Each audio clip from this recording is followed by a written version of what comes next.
हुजूर ने फरमाया जब मैयत को दफन करके फारिग हो जाओ तो उसकी कब्र पर खड़े रहो।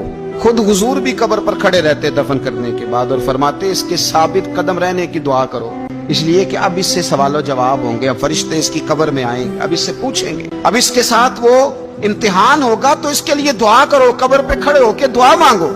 एक हदीस में फरमाया कि इतनी देर दुआ मांगो, इतनी देर दुआ मांगो कि जितनी देर ऊंट ज़िबा करके खाल उतार के गोश्त बना के, ऊंट ज़िबा करना सबसे ज्यादा मुश्किल है, ऊंट ज़िबा करके खाल उतार के गोश्त बना के बांट देते हो, इतनी देर मरने वाले की कब्र पे खड़े रह के दुआ मांगा करो, क्योंकि अब फरिश्ते आएंगे, सवालो जवाब होगा। मुसन्नफ अब्दुल रज़ाक में हदीस है कि एक बंदे को सिर्फ एक कोड़ा मारा गया था कब्र में, तो उसकी सारी कब्र में आग भड़क उठी। तो पूछता है कि ये एक कोड़ा मुझे क्यों मारा गया? तो उन्होंने कहा एक वजह तो ये थी कि तू बाकी पलीदी का ख्याल नहीं करता था, और दूसरी वजह ये थी कि एक दफा एक मजलूम ने तुझसे कहा था मेरी मदद कर, और तू मदद करने पे कादिर था, तेरे अंदर हिम्मत थी, पर तू उसकी मदद के लिए तैयार नहीं हुआ। वो हमारा मशहूर फिक्र है ना कि सानू की लगे पराई लड़ाई पुराई आग नू असी घर क्यों ले आइए। तो वो जो हमारा खास मामला है ना कि किसी की मदद नहीं करनी, वो हमें खराब करती है, हमारे हालात बिगड़ जाते हैं। मदद करने पे कादिर होते हैं पर किसी मजलूम की मदद, एक कोड़ा लगा तो पूरी कब्र में आग भड़क उठी।